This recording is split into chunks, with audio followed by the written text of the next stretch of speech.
Hi, Kendall. Hi, Liz. How are you? Good. How are you? Good. Thanks for sharing your Saturday afternoon with us. Of course. I'm excited. Me too. I think we're just going to be letting people in for a little while, right? Perfect. Yeah, that sounds good. Let's fix the lighting.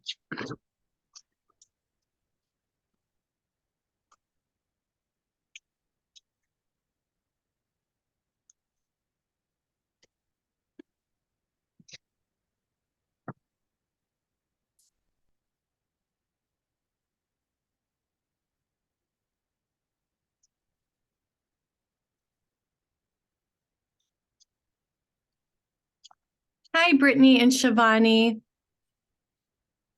Hi. Sorry, might be off video today. I have been dealing with a stiff neck, and I'm just currently sitting here with my heating pad on and trying to nurse it back to health. So, And we're going to be sharing a presentation too, so that's totally fine. awesome. Hi, Kendall. Hi, Brittany. Hi, Shivani. I'm so glad you could make it. Yeah, my little one is down for a nap, so it's actually good timing. And so I was like, yay, I get to join. Perfect. Liz, how are you doing? I'm doing great. Thank you for asking. Good. How are you all doing? Good. My littlest one is also down for a nap. So that works out. Wow, it's a precious time, the nap time. So thank you for giving that. I schedule my older one to do activities while the younger one's asleep. So I'm like, leave the house, go. Yes. I always wanted a nap nanny, a person who could just stay at the house for whoever was sleeping. Right. But then I feel bad paying someone 20 something an hour to just sit here. I'm like, I guess I can do that.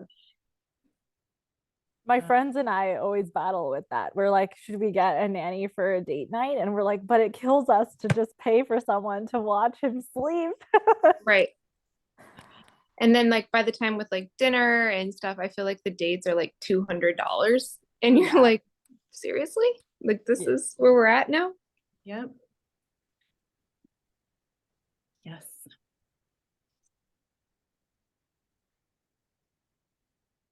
So we're recording this, and I just want to offer that we could get started.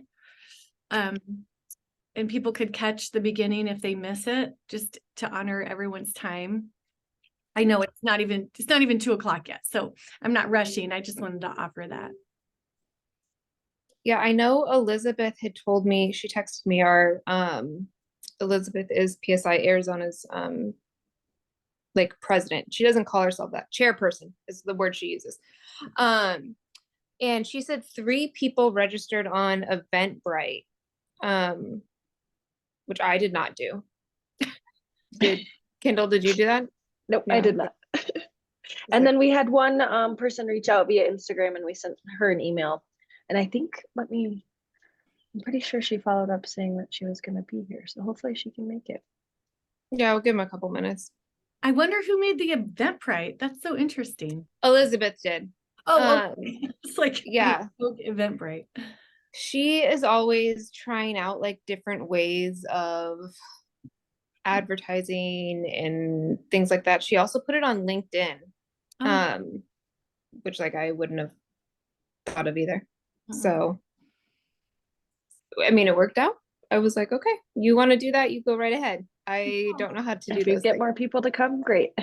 Yeah, I was like, you knock yourself out about it. So I don't, and I guess it's cool with Eventbrite. You can track how many people view it and things like that.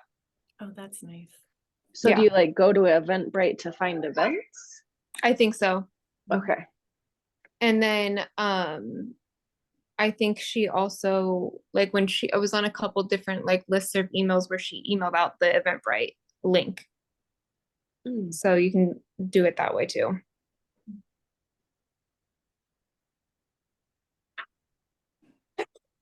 Excuse me. Bless you. Thanks. So this chapter has been trying to do more events or is now starting to do more events. Maybe you'll say that in the introduction. I can save it. No, that is true. So, I mean, a lot of it has been just the chapter. I feel like the chapter in the past has maybe focused on like professional trainings. So getting different providers, whether that's doulas or midwives or OBs or whatever, to have their perinatal mental health certifications. And that has been something that has been like a main drive for the chapter, and probably PSI internationally too. So now I'm trying to do a lot more events that can be more accessible on like the ground level. So it's the goal. Probably because I'm one of the few people on the board who doesn't work in the birthing field. So I don't get as much out of the trainings. I'm like, okay, guys, well, this doesn't cross over for me. But yeah, I mean, I think we're good to get started whenever you want. Gave people, there might be people that trickle in. Will you see if someone's in the waiting room? Like, will it tell you? Yes. Okay. Mhm. And I think I'll get a little ding too. So Okay. It's like, I'm not as familiar with Zoom yeah. at Okay. all. Well, I'm going to share my screen so we can pull up our Awesome. presentation.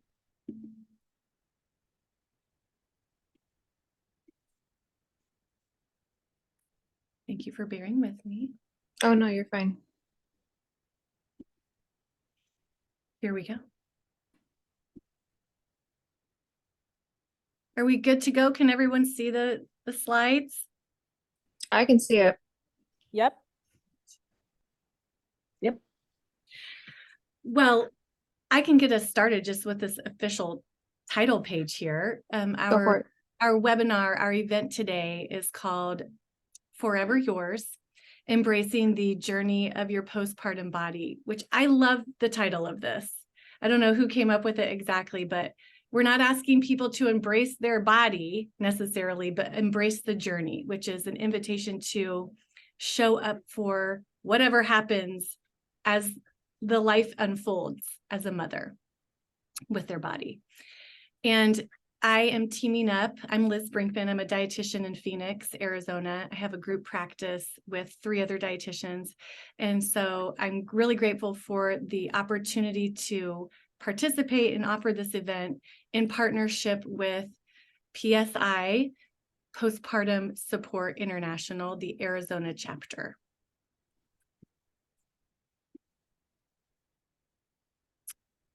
Perfect. Well, thank you, Liz, for setting that up. I love your slides, by the way. Very cute. So yeah, my name is Brittany Hogard. I am on the board of PSI Arizona. And one of the things that we're trying to do is to have more events that are community focused. So reaching parents on the ground level with things that they may or may not be struggling with. Obviously, people who are struggling with postpartum mood or anxiety disorders may or may not also be having body image acceptance struggles, but they're not mutually exclusive. So that is something that piqued my interest in thinking of an event like this. As a woman who is relatively newly postpartum, I have a 13-month-old, and as someone who has had a postpartum mood disorder in the past, I see the overlap there. So I think it's amazing that Liz was willing to host this for us. And a little bit more about PSI Arizona is really our focus this year is trying to increase that outreach to the community, as well as diversify who we're reaching and what topics we're talking about. So we are really trying to challenge the idea that postpartum depression is the only type of postpartum mood disorder, that it only affects women. It only affects women that give birth to babies. There are a lot of different types of people who experience a lot of different mood or anxiety disorders in their postpartum period, and that could include infertility, pregnancy, miscarriage, stillbirth, a bunch of different ways, and it doesn't discriminate who or when it comes. So that is a little bit about PSI Arizona's mission, and I'm really excited to be here and to hear everything that I can hopefully put into practice myself. Thank you. Kendall, did you want to say anything? Not to put you on the spot. I just want to give you an opportunity to say something. Thanks, Liz. I'm Kendall Matson, and I help with the social media for PSI Arizona. I'm really excited about this event that Brittany and I spearheaded, and so thankful for Liz for sharing her knowledge and time with us today. To piggyback off what Brittany said, you know, not everyone who experiences a PMAD experiences postpartum body negative changes to their body, or you know, you could not experience any PMADs and still have the journey of finding acceptance for the body that has transformed because of pregnancy and birth. And so, yeah, I just wanted to say thank you, Liz, for sharing your knowledge with us today. It's my honor. So our agenda, and we've already gotten to the first couple bullet points here, is we wanted to do introductions. We did that. Tell a little bit about PSI Arizona chapter. Check. We can say more. There's another slide to give you an opportunity. And then my part of this is to do a general overview of what's going on anatomically, physiologically, hormonally in the postpartum body. What does that even mean, postpartum body? And then some ideas for embracing this journey of you and your postpartum body. And we're hoping to keep it to about a 45-minute conversation, and then time for a question and answers at the end. So just to kind of give you some cue of how long this is. It's going to be recorded too. It is recorded, so people can go back to listen, especially those who reached out for a link and didn't happen to make it, because who knows what happens to parents. Anything could happen. I was up all night last night with a teenager that was sick. So we just roll with the punches, you know. This next slide, like I said, was more opportunity. If you had anything more that you wanted to say about PSI PSI Arizona chapter, it sounds like there's some real new life being breathed into the group, which is exciting. More opportunities for people experiencing postpartum, whether it's mental health changes or just resources. And then there's also the training professional side. Did I get that right?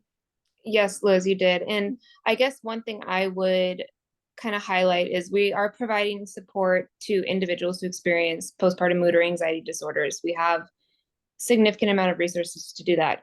We also do train different providers to achieve their perinatal mental health certification, because most like OBs or midwives, they actually don't have those certifications. So if you're like me, a personal anecdote, when I first started experiencing postpartum OCD and I told my OB, hey, something's going on, I know that how I'm responding is not how I should be.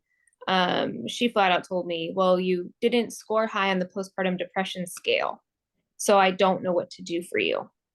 And this is a very well accomplished, smart, intelligent provider.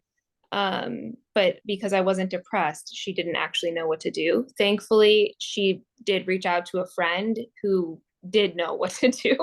That person did have a postpartum or a perinatal mental health certification and was able to help, but it's lacking significantly. Not OBs, midwives, doulas, the entire birthing support community, honestly.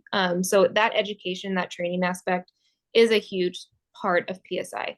And then lastly, we're always looking for volunteers. Kendall is one of our loyal and loving volunteers, and we're always looking for more events. We have Climb Out of the Darkness coming up in October, which is a fundraiser aimed at kind of breaking down that stigma of postpartum mood or anxiety disorders. And then we're going to have other small events, community events along the way. So following us on Instagram is the easiest way to find out about PSI Arizona's events. Wow. I'm excited too, because just to hear that there's a resource to train the providers who are the first point of contact for moms. I'm just thinking about, wow, what a great resource for a mom to have, because as their children grow up, those kids are possibly going to be having anxiety, depression, that those are on the rise for kids. And so now the mother has had the exposure and they know how to advocate for their kid in the pediatrician's office. So I don't know if pediatricians need to be doing this training as well, but it just seems like a real need, and hopefully that need will get filled. Yeah, and I mean, pediatricians act, typical first responders. They are other people who deal in postpartum crisis. There's a bunch. Everyone needs it. So that is the goal. That is the mission. Yes, I will add, after I had both of my kids, I saw my OB, for 40 weeks, once a month, up to 4 times a month, and then 2 times after I gave birth. Whereas, the pediatrician is seeing the new parents 2 days after the baby's born, 2 weeks after much more often. So it would make sense they have their eyes on the parents more than the OB does. absolutely. I saw that there was training for lay people too, or like I think I would fall under that. I don't provide specific like birth care or Right. care, but there's a variety of trainings that depending on where you're at in the community or what level interests you. Oh. Well, thank you. And we can always come back Yeah. to the topic in the question and answer time. Let's move forward into the next part here. Let's get into the meat of this. So first, what we want to talk about is what is even going on in this postpartum body of ours. Because like it says here, pregnancy is a time of tremendous change for your body, but the changes don't stop once you give birth. Just love that I could even find pictures that represented real bodies. And I don't think there's enough of that. We need more exposure to what is real, what is not photoshopped, what is not like this perfect image. So I have some here. It's not complete, but enjoy. So I found this website called Bodily. I don't know if any of you know this. So I grabbed some of their information off of here. I thought it was really great to know that all experiences are unique. I just want to say that. Let's just start with that. Just like every baby is unique, every pregnancy experience is unique, every postpartum experience is unique. And you can see from this graphic here that what we think postpartum is like or will be like is vastly different from what postpartum really is like. I don't know if this resonates with anyone. We maybe had this kind of very simplistic idea of what it would be like once the baby was born, and then we saw how multifaceted it could be. So you're not alone if you're feeling these things. I liked also, I added the link here if anybody wants to check out the resources from It's Bodily. They make a distinction between birth recovery and pregnancy recovery. I think language is really important here to help people understand if they are, 3 months out, why am I still not feeling back to myself? And I think this graphic really helps to explain this number of days post-birth. Now, this only goes up to 30, and we're going to be talking about the full year, but you can see there's a mix of recovery going on this first month even. And if you do choose to breastfeed, there's also can be that in the mix as well. And this birth recovery refers to this initial period that takes the body to recover from the physical nature of giving birth, whether it's vaginally or from cesarean.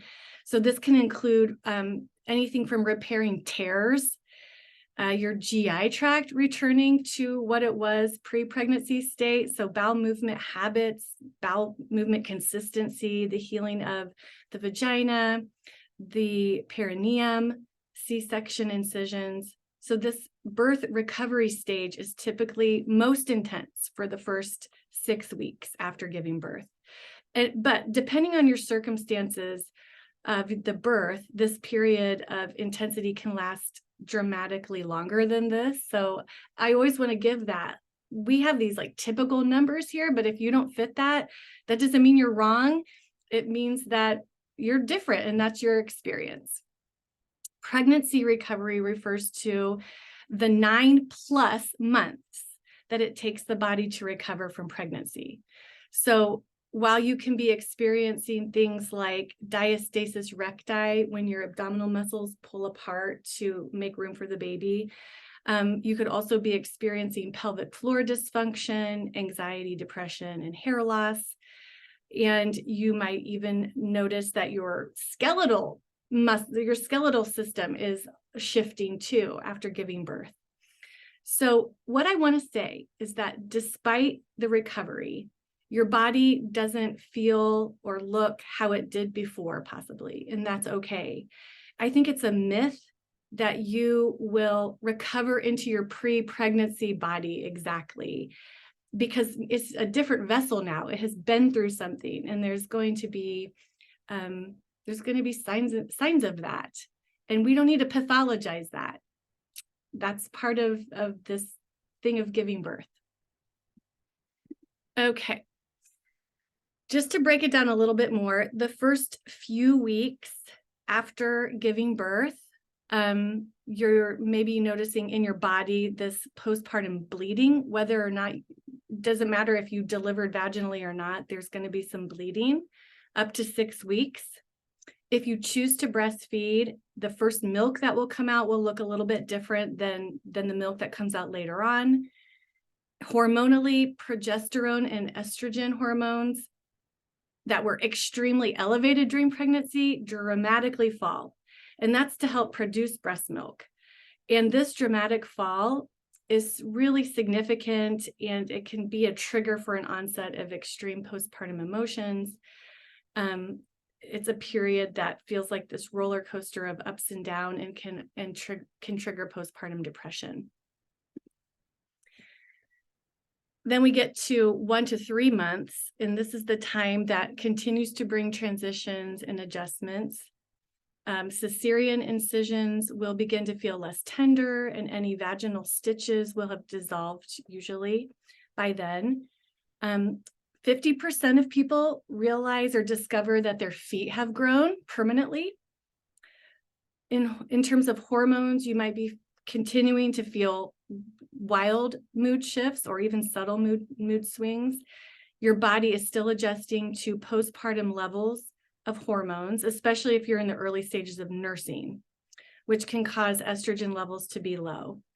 On average, the first postpartum ovulation occurs 45 days after birth. Remember, that's an average. So that's kind of like the middle. You could be on either end of that extreme.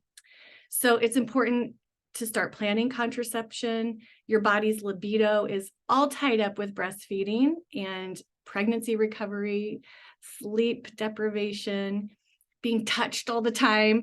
I always just like to add this part because all that combination can impact how we not only relate to our own body but also to our partner's body if there's a partner involved in the situation.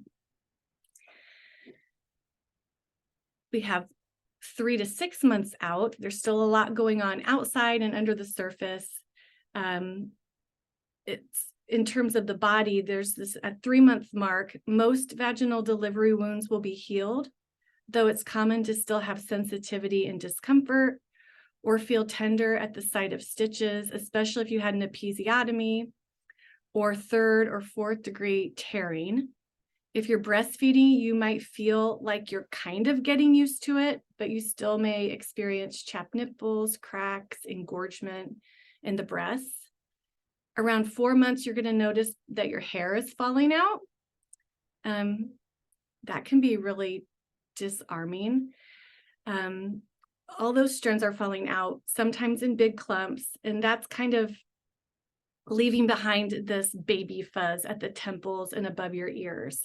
And that is considered to be normal, but also can be, like I said, extremely, create a lot of intense feelings to see the hair going away. Your period could return at this time, though everyone's cycle is a little bit different. And the amount of time you breastfeed can prolong the time that it returns. So mentally and emotionally, hopefully you're feeling more even keeled due to hormones readjusting back to pre-pregnancy levels. But that also makes the assumption that your hormones were regulated before you got pregnant. So there's just a lot of variables to consider. If you, of course, are not feeling that things are getting adjusted emotionally, And mentally, this is, of course, is the time to reach out to a healthcare professional or a mental health professional for guidance. Can I ask a quick question? If someone is experiencing postpartum depression, can they reach out to PSI directly for resourcing? Yep, if they were to go to Postpartum Support International, I think it's .org. We have a warm line, which is open all the time. Anyone can call in for there, or you can go on the PSI directory and find providers specifically within your location, your county. Wonderful. Thank you. Yeah.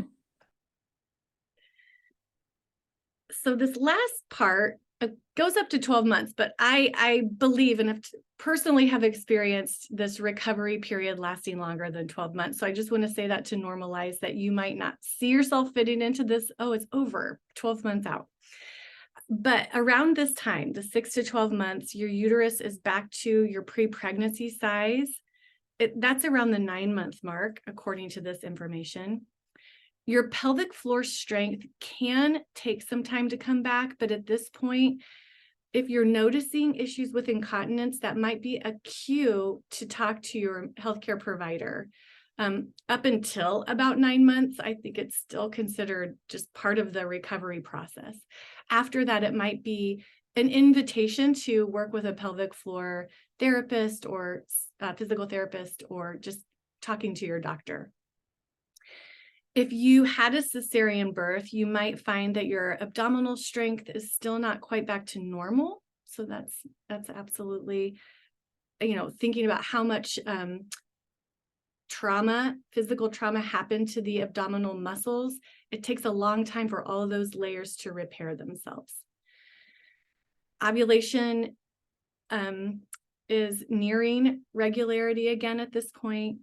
Your period, if it hasn't returned yet, it will likely arrive near your baby's first birthday again, but it depends on what was your period like before you even got pregnant. So we never want to forget somebody's lived experience and what their cycle was like before they got pregnant.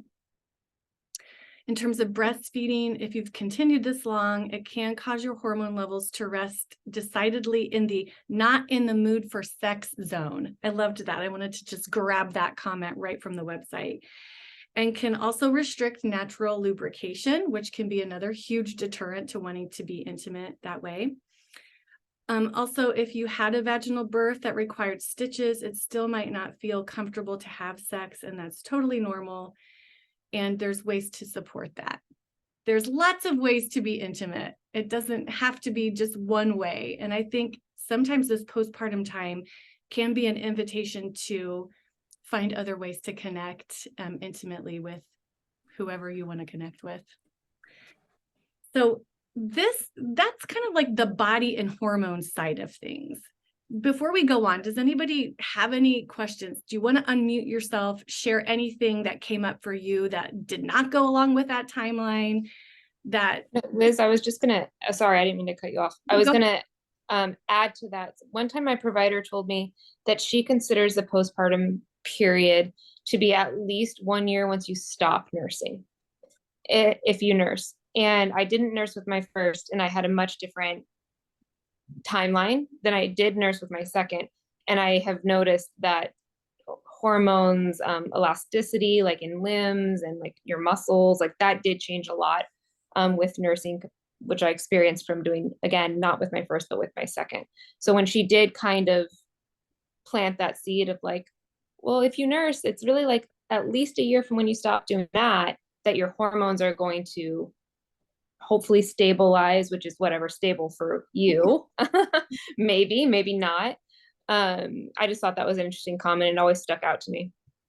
That is so interesting. Thank you for adding that. So if I ever give this webinar again, I will say that nursing impacts the timeline. I've lived that at least. Yes. So great. I can think of a number of things that would impact this timeline. PCOS, if you have an eating disorder. I mean, there could be just a number of things that would impact this timeline. It's a loose timeline. Yeah. Okay, so here we come to the part where we're going to start talking about how to be in relationship with this postpartum journey and the body that comes along with it. So how can we respect our outer appearance, while nurturing our inner wilderness.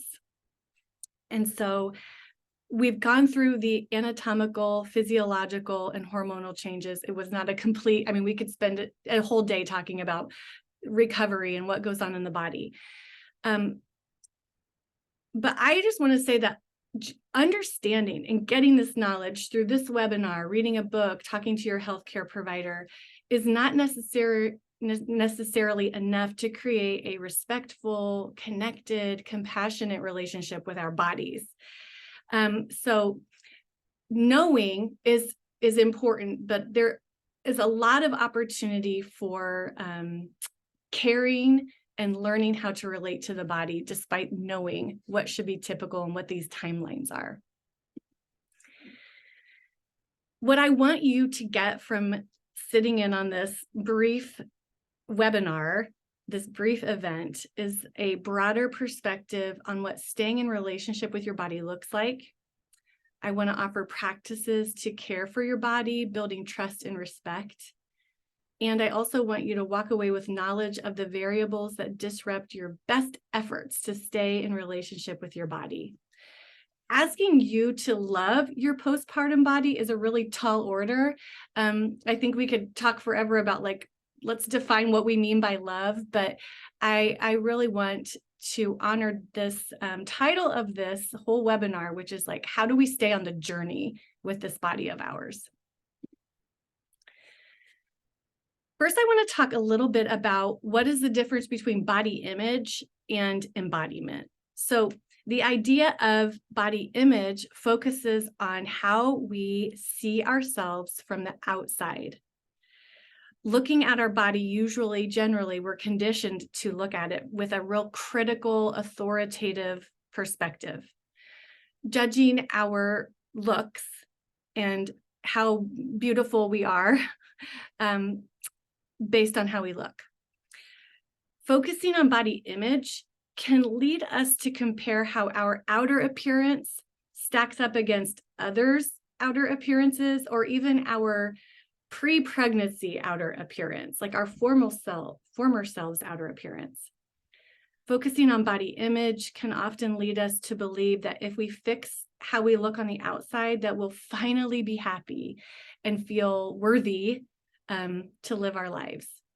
And I always like to pause here whenever we talk a lot about body image in the work that we do in our practice. We work with a lot of people that come to us and say, how can I care for my body so I like how I look? And I like to ask people, can you look at pictures of yourself, as a teenager maybe, or in your 20s, and remember not liking that body even though there's a vast difference. And it's so interesting. Often people are like, why did I not like my appearance then as a teen or early 20-year-old? When now they're different, they're more tired, maybe have less function even, and they could remember being like, I still didn't like myself back then. That's not everyone's story, but that's a great example of how changing someone's outer appearance when they were younger still was not the thing that got them to feeling better about themselves. So a newer term that has been coined is embodiment. And I like to use the term embodiment because this guides us to the subjective experience of how it feels to live inside our bodies and to identify with, connect to, and respect our own unique experience of being in this world, in this body. Embodiment goes beyond this outer aesthetic work that we can do. It includes it, but it also invites us to radically acknowledge and consent to all the body holds: connection, loss, joy, grief, pleasure, pain, a sense of flourishing, illness, the pangs of hunger and fullness, being sexually aroused, the feeling of being held, the grip of fear, a feeling of aliveness, and the finality of death. So working towards safe embodiment expands the experience of having a body and being a body. It recognizes the impact of beauty standards and equips us to thrive beyond these standards. Does anybody have a question about how the difference, why I might be using body image versus embodiment, or their experience with these terms so far. I just really appreciate you explaining the difference. It makes a lot more sense to me. When you articulate it like that, I'm like, oh, yeah, that makes perfect sense. And I wouldn't have thought of it that way before. Well, thank you. And I wanted to even ask, I kind of jumped ahead of myself, but I wanted to get some feedback about I can't see everyone, but I think we're all moms. Is that right? I Anybody? think so. Okay. So I want to hear from you all, and you can unmute yourself. What have you been told about the type of mom who gets to feel good, or who gets to be seen as good? Like, what's your image of the mom who gets to feel good and be seen as being good? And think about it, like when you step outside, either into social media, family gatherings, church, school pickup and drop off, the doctor's office. I guess the only thing that's coming up for me, and I don't know if you can see who's talking, but it's Brittany, is that and I don't know if this is the answer that you're looking for, but when I see a person who appears to like have it all together, or they look like they work out, they put makeup on, their hair is done, like things where I wish I had the time to do those things. I, instead of thinking, I guess it negatively just goes on to me. I'm like, what am I doing wrong to where that is not even like one of those things is not happening? And this person has done all of those things. I just kind of, I guess, turn it inward of like, I must be taking a harder road. There must be some sort of puzzle piece that I'm not getting here. I don't know if that answers your question, but instead of focusing on them, I think I turn it more on focusing on me.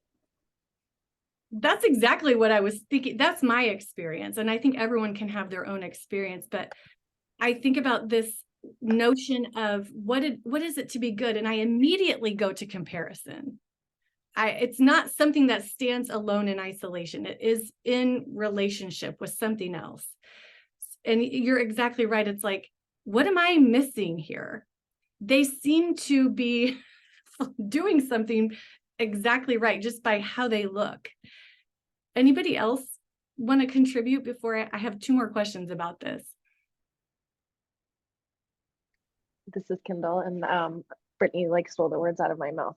It's like the mom that has her hair done and her kids are perfectly behaved and perfectly dressed, and it just feels like the comparison. And also I'm like, just like, do you get 4 extra hours every day? Like, do your kids sleep till 8? Like, because for me, my kids wake up super early, so like there isn't even a moment for me to like curl my hair even if I wanted to. So it's like that immediate comparison of not only like, what do they have that I don't? Like, how do they have more energy than me? But then also like, there's surely something wrong with me. So it's like, not only are they better, but I am bad. Yes. And anybody else can jump in, please. I'm going to move on. I just want to name, I heard, by looking at someone's outer self, we're suddenly comparing not only our outer self, but also our internal self and our entire family system. And so you can see how comparison can really get us away from this feeling of safety and connection. And this is conditioned into us. You were not born this way. You didn't even have to get like a written script. We're all conditioned into having this. Who gets to be seen as good? So I always like to name that in the work that I do with people, just to help them understand that we're working under like norms or within a system. So they're not uniquely broken. It's like what we're all conditioned to understand. I always like to point out, what does a person get if their body is seen as good or their appearance is seen as good? Because there's definitely a benefit from this.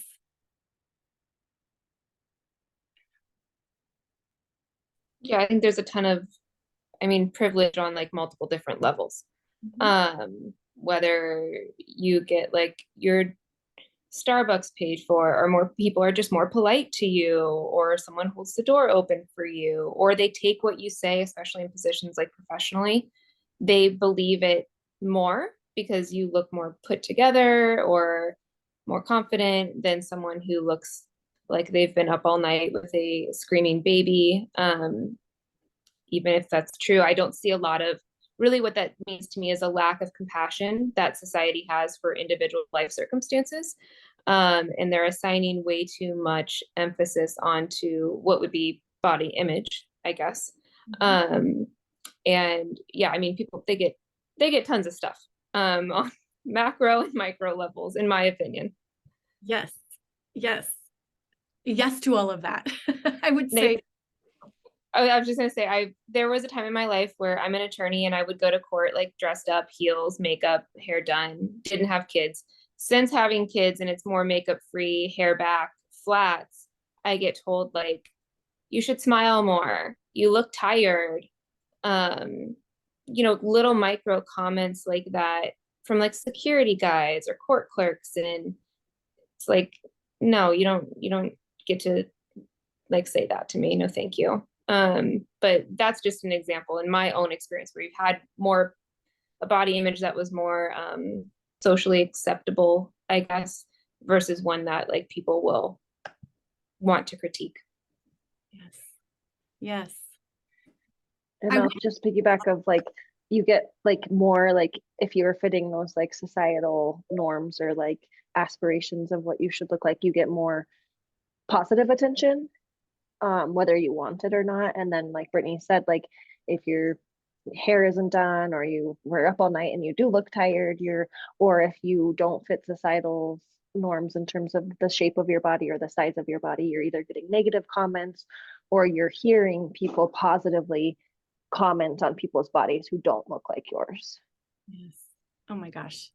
Thank you for sharing that. I also wanted to add, I think it also has to do with like this idea of, I'm going to bring in social media into this because I feel like that could be a whole nother ball game. But it's like you see these influencers who are like maybe at 6 weeks postpartum and they look amazing. And they're like exercising. So then you feel bad about yourself because I'm like, I got no energy to exercise. I'm still trying to recover and I have all these complications post birth. So I think that really plays in your mind of like, okay, well, now I'm already failing because I'm not, hitting these marks. And I think that's like, I feel like that's super toxic for anyone to see because that's really, I don't think, reality. And it has played a lot on my own recovery. And my son is 9 months old, but I still don't feel like myself yet, but I'm doing the best that I can. And going off of what Brittany and Kendall said is like, sometimes I just don't have time or the energy or the want to even get dressed and ready. So I don't. But I noticed that like in social situations, you are looked at differently when you are put together, when you do have your makeup and hair done and dress nicely versus like if I'm just in like leggings and a sweatshirt and like have my hair clipped up, right? So, but sometimes that's all I really have energy for. So that's all I wanted to add. Thank you for adding that, Shivani. That was Shivani, right? Yes. So we're having kind of shared experiences here. I would say yes to what everyone has said. And what we get if we're seen as good is we get power, we get belonging, we get safety, we get connection. So there's always these very basic needs that are being met by going along with this cultural standard. And I think that's really important to point out because everything I'm going to suggest today, a lot of what I'm suggesting is interpersonal things that you can work on. And I never want to minimize the fact that we still have to walk outside of our house.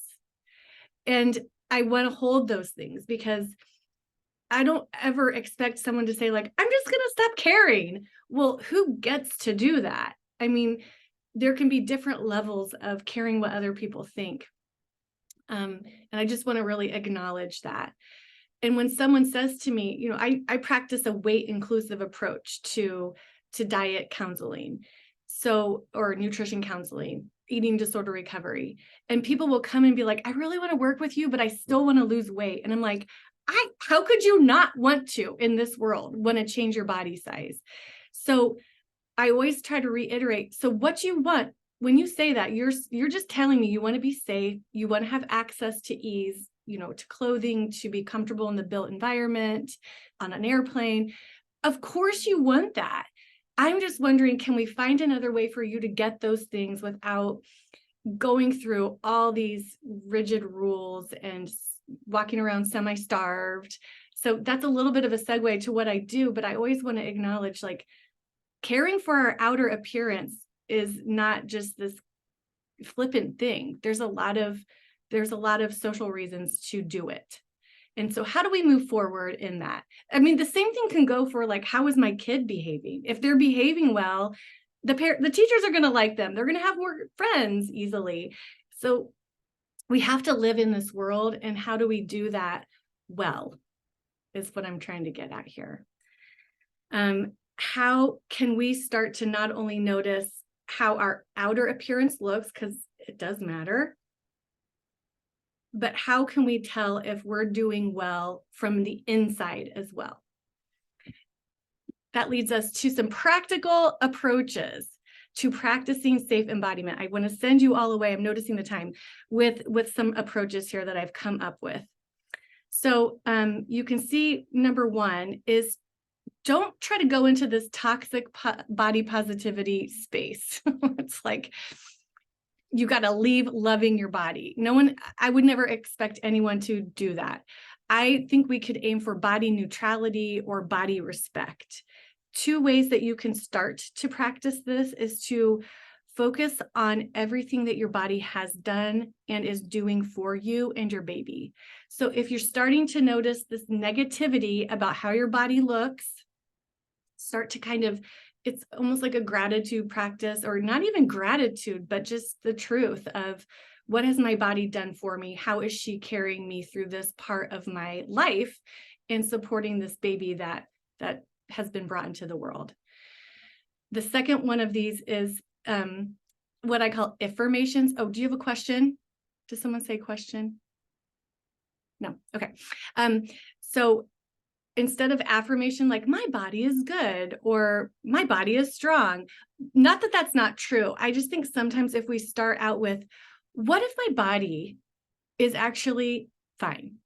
So you're saying what if before the affirmation, and it creates a little bit of wiggle room or curiosity. It doesn't feel as forced or fake it till you make it type of a thing. Same thing could be said for your child. Like, what if they're going through something? What if they're actually okay? I use the what if a lot in my life as a mom and as a partner in a marriage too. Like, what if the relationship works out? So this what if versus this more forced affirmation that I think we're often told to do. Number two is try to increase awareness of body comparison and negative body thoughts when they occur within yourself. So this notion of a second arrow, I really love it. It comes from Buddhism. And it's like, we can never know when that first arrow is going to be shot. So maybe you walk out your door and you're at the parent pickup line and you're noticing that mom and that mom have their hair done and have on, I don't know, jeans, which are uncomfortable. And the first arrow is this automatic thought of, oh my gosh, what am I doing wrong here? How are they doing this?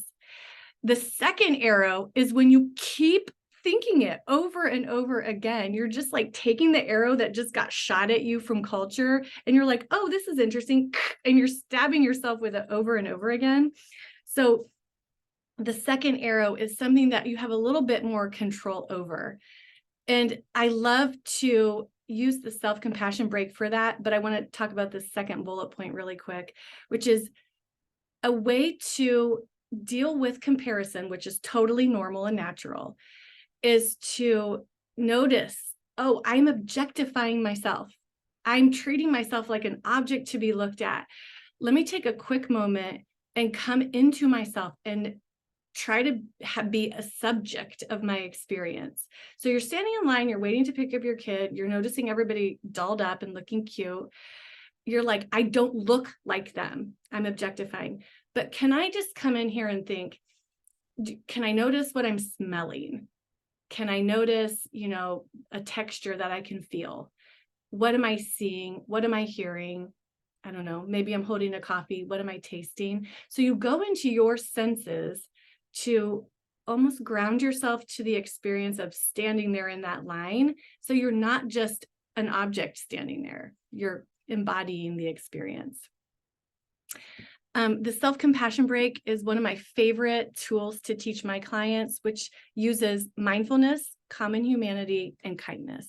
So you have your thought, she always looks better than me. Mindfully notice, oh, I'm comparing my body to hers. This is a moment of suffering and distress, mindfully noticing. Then you use common humanity. We all struggle.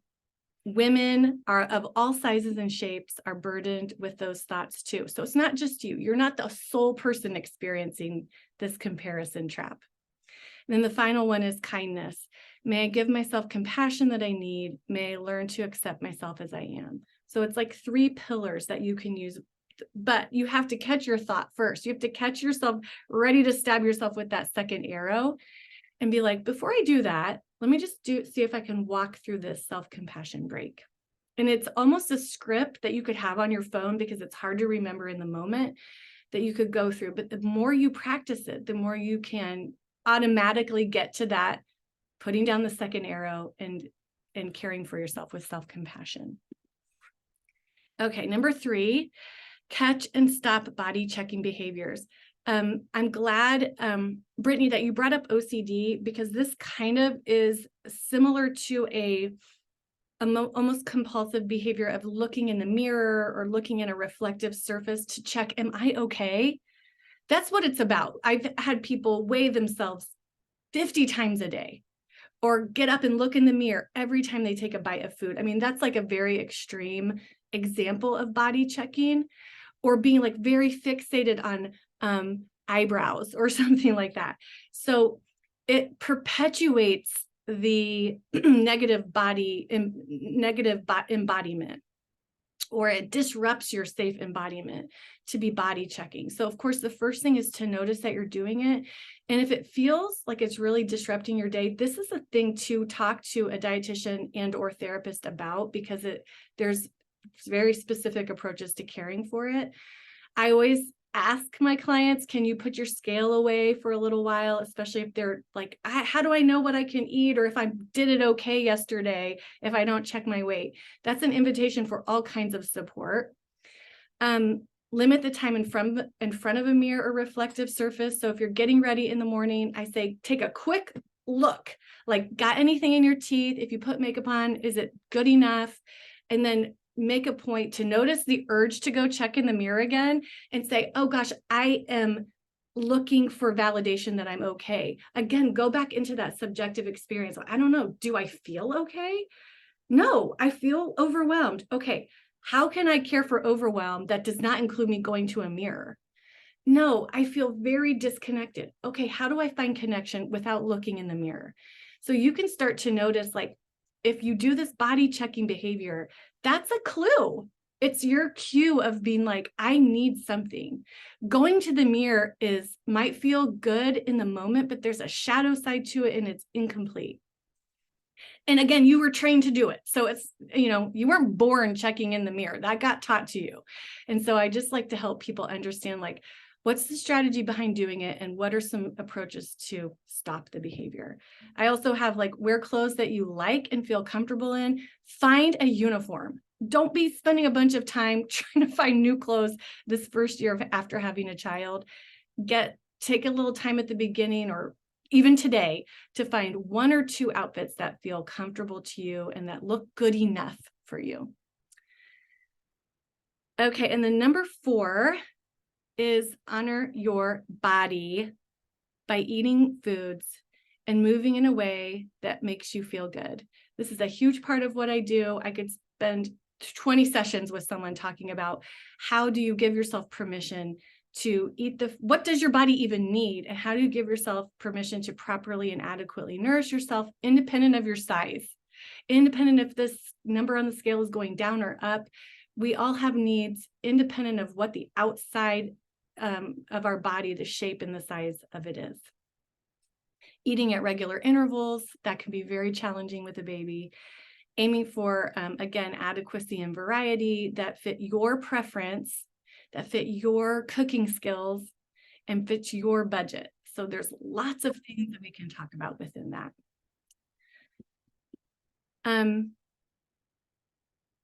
I want to talk a little bit about barriers. I don't have too much more time.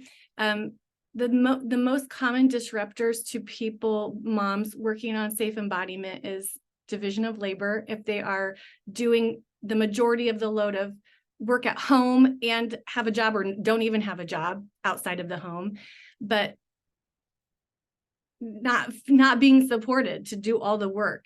You only have so much time. You only have so many resources. So if you're hearing me and you're just like, there's no way I could ever do this, I believe you. And that's an invitation to look at, is this the time to do this work? What would it take for me to ask for more help? So that could be a whole series of conversations too. And then there's these conflicting messages of, you need to prioritize yourself, which is in direct conflict with this message of good moms always put their kids and their family first. So it's easy for me to take 10 minutes to go through these practices, but to put it into practice, there are a lot of barriers. And one of my favorite things to do is to identify barriers and to honor the barriers and see if there's anything that can be done. And if not, how do we sit with being thwarted or stuck, which is very common too. And I think this is the last slide. How do we move forward? Of course, enlisting friends and family for support, reaching out to PSI. And of course, I have a group practice here in Phoenix that we love helping moms. That's like one of our favorite groups of people to help. We do take insurance, so a lot of this work can be covered through your insurance. And I think that's it. Thank you for having me. And if anybody has any questions, please fire away. I'm going to try to put together a resource with the content from the slides that people can get if they want that information.